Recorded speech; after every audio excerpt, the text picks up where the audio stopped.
पर जरा नजरिया बताइए, और खासतौर पे इन्फोसिस काफी डाउन है। इसके बाद अगर हम बात करें आईटी पर, सो आईटी पे कल एक अच्छा मोमेंटम्स कंटिन्यू होता हुआ नजर आया। ओवरऑल इंडेक्स वाइज अगर हम देखें तो निफ्टी आईटी इंडेक्स के अंदर करीब 6% तक के गेन इन अ डे में हमें देखने को मिले एंड एक अच्छा रिवर्सल हम बोल सकते हैं जो कि प्रायर डे पे हमें कंटिन्यू होता हुआ नजर आया। स्पेसिफिकली अगर हम इन्फी की बात करें यहाँ पर, सो इन्फी के अंदर भी अगर हम देखें सो एक रेंज मोमेंटम जो है वो पिछले कुछ टाइम से बना हुआ था। वो रेंज बन रही थी करीब 1500 से 1520 1530 के आसपास की, वो फाइनली लेवल्स ब्रेक होते हुए नजर आए। सो एक रेंज का ब्रेकआउट प्रायर डे पर हमने कंफर्म होता हुआ देखा। आज जरूर स्टॉक के अंदर कुछ वीकनेस नजर आ रही है, बट जिस तरीके से 1500 के ऊपर स्टॉक अभी भी सस्टेन कर रहा है, मुझे लग रहा है वो एक इमीडिएट बेस बन गया है हाल फिलहाल के लिए। और 1500 एक इमीडिएट बेस को कंसीडर करके अगर कोई फ्रेश बाइंग के लिए दिख रहा है तो स्टॉक में बाइंग के लिए कंटिन्यू रखा जा सकता है। अपसाइड पोटेंशियल मुझे लगता है करीब 1640 1650 तक के इन्फी में देखने को मिल सकते हैं। सर आपको चेतन जी, आपकी आवाज आ रही है, आप बताइए आपका सवाल क्या है। नमस्कार। नमस्कार सर, सवाल बताइए, फिर आप अपने आप टीवी देख रहे हैं तो टीवी के वॉल्यूम को कम कर लीजिए। I had a MobiKwik. Okay, आपने कॉनकॉर पे सवाल पूछा है, वो सवाल हम ले लेते हैं। हमारे साथ सचिन जी बने हुए हैं, कॉनकॉर पे उनका सवाल था। सचिन जी, क्या करना चाहिए कॉनकॉर में? वेल विश्वमन जी, ओवरऑल ट्रेंड तो अभी भी वीक ही है स्टॉक का एंड लोअर साइड से कुछ पुल बैक मूव जरूर हमने आते हुए देखे हैं।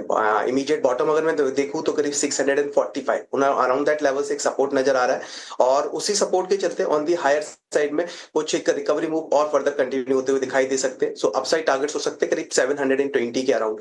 720 एक इंपॉर्टेंट लेवल है बीच में act as an resistance area मुझे लगता है, और वो फर्दर लेवल्स अगर ब्रेक होंगे then only we can expect the reversal sign in the stock. उससे पहले एक वीकनेस मोमेंटम कंटिन्यू होने की पूरी पॉसिबिलिटीज है।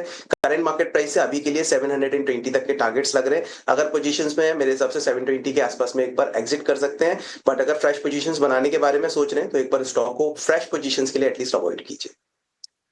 तो ये एक रणनीति आपको मिलती हुई कॉनकॉर पे। उदय सिंह का सवाल लेते हैं, हमारे साथ फोन लाइन पर जुड़े हुए हैं।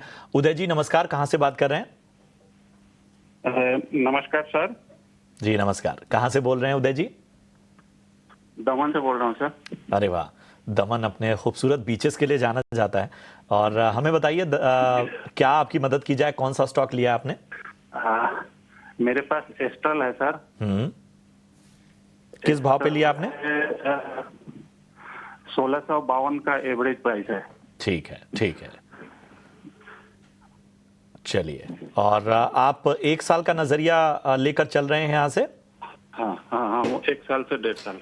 ठीक है, 1 से 1.5 साल का नजरिया है। सचिन, एस्ट्रल पे जरा राय दीजिए। इनकी खरीदारी हालांकि हम देख रहे हैं कि ऊपरी स्तरों की है, 1650 के स्तर पे इन्होंने खरीदारी किया हुआ है, और हम देख रहे हैं कि पिछले 5 ट्रेडिंग सेशन से एक मोमेंटम तो इस स्टॉक में देखने को मिल रहा है। लगभग 4% ये स्टॉक कहीं ना कहीं ऊपर गया है, लेकिन अभी भी इनकी बाइंग प्राइस से काफ़ी नीचे है।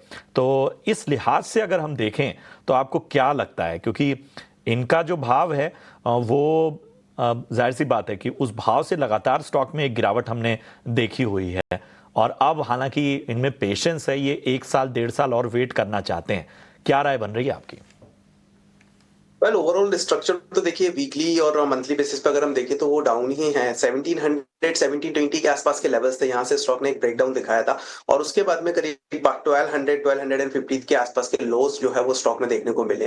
हालांकि लोअर साइड में 1250 1245 के आसपास से स्टॉक ने जो है एक अटेम्प्ट लिया है रिकवरी मूव का, और जिसके चलते एक अगर हम देखें तो डेली चार्ट पर रिसेंटली एक फॉर्मेशंस बनते हुए नजर आए हैं, और वो है एक इमीडिएट राउंडिंग बॉटम फॉर्मेशंस। मुझे लगता है एक बार पोजीशंस को होल्ड रख सकते हैं। हालांकि बाइंग काफी ऊपर के लेवल्स की है, तो हो सकता है इनको एवरेज करना पड़े लाइक एक अच्छी अट्रैक्टिव प्राइस के लिए और एग्जिट के लिए स्टॉक में से, बट अभी के लिए पोजीशंस में बने रहिए। 1240 इसका एक स्टॉप लॉस प्लेस कीजिए, और मुझे लग रहा है ऑन दी हायर साइड में जैसे ही स्टॉक प्राइसेस करीब 1400 के आसपास में आते हैं तो एक फॉर्मेशंस कंप्लीट होंगे राउंडिंग बॉटम्स के, उसके बाद एक फ्रेश ब्रेकआउट स्टॉक के अंदर एक्सपेक्ट किया जा सकता है। सो अभी के लिए करंट मार्केट प्राइस से पॉसिबिलिटीज 1400 तक की लग रही है। 1250 के स्टॉप लॉस के साथ बने रहने की सलाह रहेगी। जैसे 1400 के ऊपर स्टॉक सस्टेन होता है तो फिर एक फ्रेश ब्रेकआउट स्टॉक के अंदर देखने को मिल सकता है। उस केस में अपसाइड टारगेट्स हो सकते हैं 1470 1480 तक के लिए।